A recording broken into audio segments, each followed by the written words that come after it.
29 دسمبر 2025 aviation کی تاریخ کا عجیب و غریب قسم کا واقعہ رپورٹ ہوتا ہے۔ ایک طیارہ جو کہ لندن کے ایئرپورٹ سے پرواز بھرتا ہے، اس طیارے کے اندر پیسنجرز اور کرو ممبرز بھی شامل ہوتے ہیں اور اس طیارے کی منزل ہوتی ہے ایجپٹ۔ لیکن جیسے یہ طیارہ لندن کی فضاؤں میں بلند ہوتا ہے، ایک ایک کر کے تمام پیسنجرز کی اچانک طبیعت خراب ہونا شروع ہو جاتی ہے۔ وہ ایک اچانک پراسرار قسم کی بیماری میں مبتلا ہونا شروع ہو جاتے ہیں۔ فضا کی بلندی کے اندر ان کو اچانک گرمی لگنا شروع ہو جاتی ہے اور گرمی کی شدت اتنی زیادہ ہوتی ہے کہ پیسنجرز کو لگ رہا ہوتا ہے کہ ان کے جسم کو کوئی کاٹ رہا ہے۔ لیکن معاملہ یہاں تک رکتا نہیں ہے۔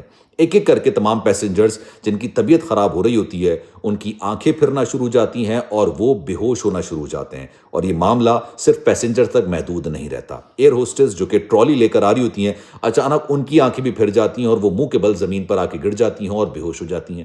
یہ معاملہ کاکپٹ میں موجود پائلٹس کی نالج میں لایا جاتا ہے اور ان کو بتایا جاتا ہے کہ جناب ایک پراسرار قسم کی بیماری میں مبتلا ہو چکی ہے، اور ایک پیسنجر کی بات نہیں ہے، کئی پیسنجرز ایسے ہیں جو کہ اس پراسرار بیماری میں مبتلا ہو چکے ہیں۔ اب پائلٹ اس بات کا فیصلہ کرتا ہے کہ جناب یہ طیارہ ایجپٹ تک تو نہیں جا سکتا، ہمیں ہنگامی لینڈنگ کرنی پڑے گی، کیونکہ کچھ نہیں پتا کہ پیسنجرز کے ساتھ اچانک کیا ہو رہا ہے۔ اٹلی کے حکام سے رابطہ کیا جاتا ہے اور یہ کہا جاتا ہے کہ ہمارے جو پیسنجرز ہیں وہ پراسرار بیماری میں مبتلا ہو چکے ہیں اور ہمیں ایمرجنسی لینڈنگ کی اجازت دی جائے۔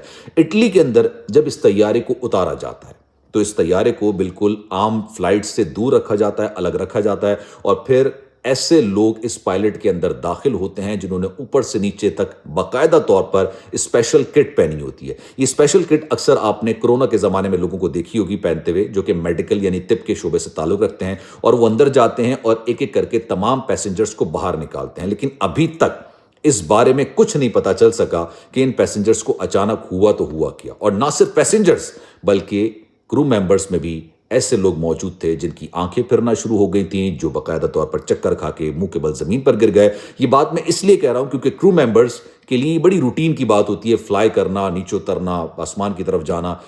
ہو سکتا ہے کچھ پیسنجرز اس وجہ سے بیمار ہوئے ہوں کیونکہ وہ روزانہ کی بنیاد پر فلائی نہیں کرتے ہوں، لیکن ابھی تک ان کے ساتھ کیا ہوا کچھ پتا نہیں چل سکا۔ آپ بتائیے گا کامنٹ سیکشن میں کہ آپ کو کیا لگتا ہے کہ اس فلائٹ کے پیسنجرز کے ساتھ اور کرو ممبرز کے ساتھ ایگزیکٹلی کیا ہوا۔